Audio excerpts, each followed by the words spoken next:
नमस्कार दोस्तों, मैं अमन आपके YouTube चैनल एजुकेशन हब में आपका स्वागत करता हूं। यह भारत विविधता में एकता का पार्ट 2 है, जो आपके सभी वनडे एग्ज़ाम एवं टेट सीटेट के एग्ज़ाम के लिए काफ़ी महत्वपूर्ण होंगे। तथा इस क्वेश्चन सीरीज को प्राप्त करने के लिए आप अपने टेलीग्राम चैनल से जुड़ सकते हैं, जिसका लिंक वीडियो के डिस्क्रिप्शन में दिया हुआ है। तो चलिए शुरू करते हैं बिना किसी देरी के। आपका पहला क्वेश्चन है, निम्न में से किस पर किसी स्थान की जलवायु निर्भर करती है? तो पहला है ऑप्शन ऊंचाई, दूसरा है स्थिति, तीसरा है समुद्र से दूरी और चौथा है सभी। तो आपने पता होना चाहिए किसी स्थान की जलवायु निम्न सभी कारकों पर निर्भर करती है। तो इस प्रकार से आपका सही ऑप्शन होता है डी। आपका अगला क्वेश्चन है, किन राज्यों से में लौटते हुए मानसून से वर्षा होती है? आपके ऑप्शन है आंध्र प्रदेश, तमिलनाडु, दूसरा है केरल, कर्नाटक, तीसरा है गुजरात, मध्य प्रदेश और चौथा है बिहार, पश्चिम बंगाल। तो यहाँ पर आपको पता होना चाहिए लौटते हुए मानसून से भारत के बंगाल की खाड़ी से सटे हुए राज्यों में वर्षा होती है। बंगाल की खाड़ी सटे हुए राज्य हैं पश्चिम बंगाल, उसके बाद आपका आता है उड़ीसा, उड़ीसा के बाद आपका आंध्र प्रदेश और आंध्र प्रदेश के बाद तमिलनाडु आता है। तो लौटते हुए मानसून से मुख्य रूप से वर्षा आपके पश्चिम बंगाल, उड़ीसा, आंध्र प्रदेश और तमिलनाडु राज्यों में होती है। और यहाँ पर हम देखते हैं कि इसके अकॉर्डिंग सही ऑप्शन आपका होता है ए, आंध्र प्रदेश और तमिलनाडु। आपका अगला क्वेश्चन है, सुंदरवन डेल्टा का मुख्य वृक्ष है? आपके ए ऑप्शन है देवदार, बी है आम, सी है सुंदरी और डी है शीशम। तो आपने पता होना चाहिए कि सुंदरी के वृक्ष की अधिकता के कारण ही सुंदरवन डेल्टा का नाम सुंदरवन पड़ा है। और यह डेल्टा विश्व का सबसे बड़ा डेल्टा है। सुंदरवन डेल्टा विश्व का सबसे बड़ा डेल्टा है तथा यह डेल्टा गंगा और ब्रह्मपुत्र नदियां बनाती हैं। विश्व का सबसे बड़ा डेल्टा सुंदरवन डेल्टा, जो गंगा और ब्रह्मपुत्र नदियां बनाती हैं। और इसका नाम सुंदरी के वृक्ष के अधिकता के कारण ही इसका नाम सुंदरवन डेल्टा पड़ा। तो इस प्रकार से सही ऑप्शन आपका होता है सी। आपका अगला क्वेश्चन है, निम्न में से कौन सा राष्ट्रीय प्रतीक अशोक की लाट या अशोक के स्तंभ से लिया गया है? पहला ऑप्शन है राष्ट्रीय गीत, दूसरा ऑप्शन है राष्ट्रीय चिन्ह, तीसरा है राष्ट्रगान और चौथा है राष्ट्रीय कैलेंडर। तो आपने पता होना चाहिए कि अशोक की लाट जो सारनाथ में स्थित है, वहाँ से लिया गया अपना राष्ट्रीय प्रतीक चिन्ह लिया गया। आइए इनके डिटेल देख लेते हैं कि अपना राष्ट्रीय गीत है वंदे मातरम, जो बंकिम चंद्र चटर्जी के द्वारा लिखा गया है। और इनकी पुस्तक का नाम आता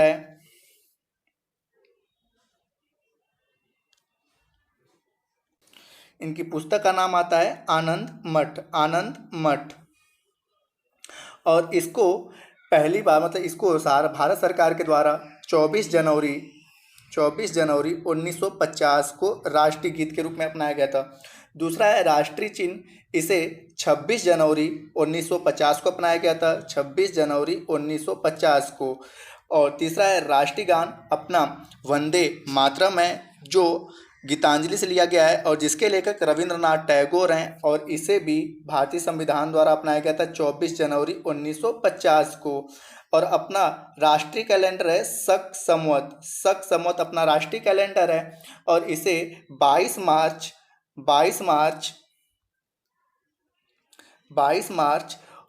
1957 को अपनाया गया था राष्ट्रीय कैलेंडर के रूप में। तो हालांकि यहाँ पे पूछा है कि राष्ट्रीय प्रतीक चिन्ह, तो अपना राष्ट्रीय प्रतीक चिन्ह अशोक की लाट से लिया गया है राष्ट्रीय प्रतीक चिन्ह। तो बी वाला ऑप्शन आपका सही होता है। आपका अगला क्वेश्चन है, निम्न में से कौन सही सुमेलित नहीं है? ए ऑप्शन है राष्ट्रीय पक्षी मोर, बिल्कुल सही है आपका कि अपना राष्ट्रीय पक्षी मोर है। बी ऑप्शन है राष्ट्रीय पशु शेर, तो जैसा आपने पता है कि अपना राष्ट्रीय पशु क्या है, बाघ है, अपना राष्ट्रीय पशु बाघ है।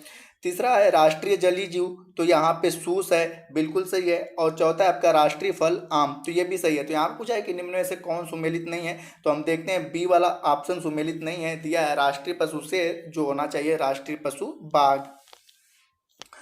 आपका अगला क्वेश्चन है, जनसंख्या के आधार पर विश्व में भारत का स्थान है? पहला ऑप्शन है पहला, फिर दूसरा तीसरा और चौथा। तो आपने पता होना चाहिए कि जनसंख्या के आधार पर विश्व में भारत का दूसरा स्थान है। आइए टॉप 10 कंट्रीज को देखते हैं जनसंख्या के आधार पे। तो पहले स्थान पे आता है चीन, दूसरे नंबर पे आता है भारत, तीसरे नंबर पे संयुक्त राज्य अमेरिका यूएसए, चौथे नंबर पे आता है इंडोनेशिया, पांचवें नंबर पे आता है ब्राजील, छठे नंबर पे आता है आपका पाकिस्तान, सातवें नंबर पे आता है बांग्लादेश,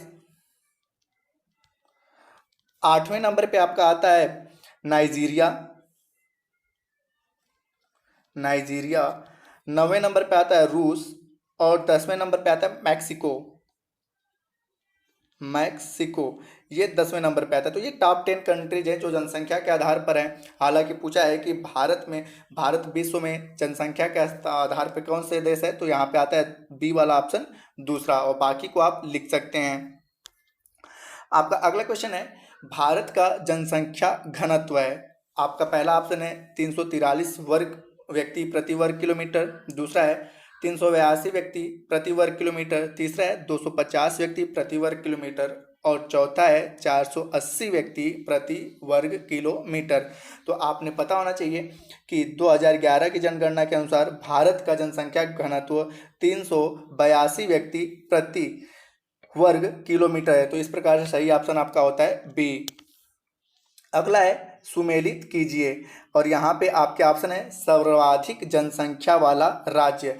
तो यहाँ पे आपको पता होना चाहिए कि 2011 की जनगणना के अनुसार सर्वाधिक जनसंख्या वाला राज्य आपका उत्तर प्रदेश है। उसके बाद सर्वाधिक जनसंख्या घनत्व वाला राज्य, तो सर्वाधिक जनसंख्या घनत्व वाला राज्य बिहार है। यहाँ पर प्रति वर्ग किलोमीटर में आपके रहते हैं 1106 व्यक्ति। तो बिहार में प्रति वर्ग किलोमीटर में 1106 व्यक्ति रहते हैं। उसके बाद अगला आता है सर्वाधिक लिंगानुपात वाला राज्य। सर्वाधिक लिंगानुपात वाला राज्य आपका आता है केरल। यहाँ पर प्रति हजार व्यक्ति महिलाओं की संख्या 1084 है। 2011 की जनगणना के अनुसार कि प्रति हजार व्यक्ति महिलाओं की संख्या 1084 है। उसके बाद है सर्वाधिक साक्षरता दर वाला राज्य। तो सर्वाधिक साक्षरता दर वाला राज्य भी आपका आ जाता है केरल।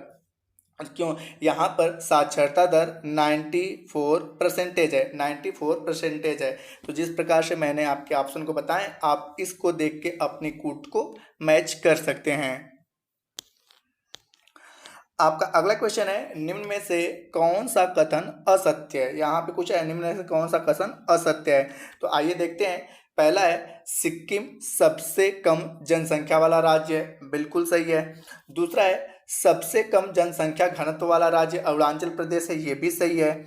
अगला आपका कि क्षेत्रफल के आधार पर सबसे छोटा राज्य सिक्किम है, तो ये वाला ऑप्शन आपका गलत होता है, क्योंकि क्षेत्रफल के आधार पर सबसे छोटा राज्य आता है आपका गोवा। क्षेत्रफल के आधार पर सबसे छोटा राज्य गोवा आता है। और चौथा है सबसे कम साक्षरता दर बिहार में है, तो बिल्कुल सही है। तो यहाँ पे फिर से एक बार देखते हैं कि आप पूछा कि निम्न में से कौन सा कथन असत्य है, तो असत्य कथन सी आता है, क्योंकि यहाँ पे सिक्किम दिया है, होना चाहिए आपका गोवा। आपका अगला क्वेश्चन है निम्नलिखित में से कौन सही सुमेलित नहीं है। निम्नलिखित में से कौन सही सुमेलित नहीं है। तो यहाँ पहला दिया है कि स्वतंत्र भारत के प्रथम भारतीय गवर्नर जनरल सी राजगोपालाचारी बने, बिल्कुल सत्य है। स्वतंत्र भारत के प्रथम भारतीय गवर्नर जनरल चक्रवर्ती राजगोपालाचारी, और स्वतंत्र भारत के प्रथम British governor general Lord Mountbatten बनते हैं। तो यहाँ पे भारतीय पूछा है, तो बिल्कुल सही है, चक्रवर्ती राजगोपालाचारी। दूसरा है भारत के प्रथम राष्ट्रपति रहना चाहिए यहाँ पे, भारत के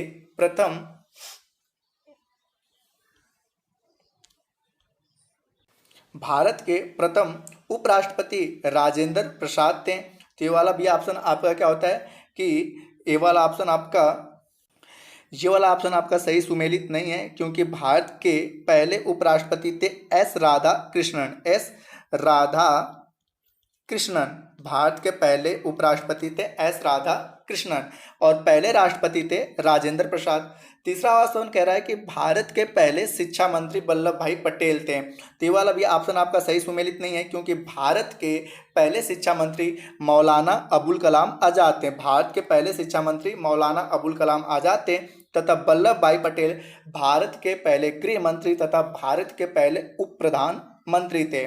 और चौथा ऑप्शन आपका आता है कि प्रथम भारतीय महिला राज्यपाल सुचेता कृपलानी। तो बिल्कुल सही है, यह उत्तर प्रदेश की बनी थी, पहली भारतीय महिला राज्यपाल सुचेता कृपलानी जो कि उत्तर प्रदेश की बनी थी। तो यहाँ पे हम देखते हैं कि 2 ऑप्शन आपके सही सुमेलित हैं और 2 ऑप्शन आपके सही सुमेलित नहीं हैं।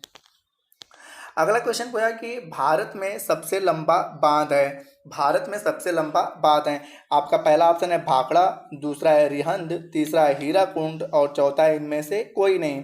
तो आपने पता होना चाहिए कि भारत का सबसे ऊंचा बांध जो है भाखड़ा नांगल बांध है, जो सतलज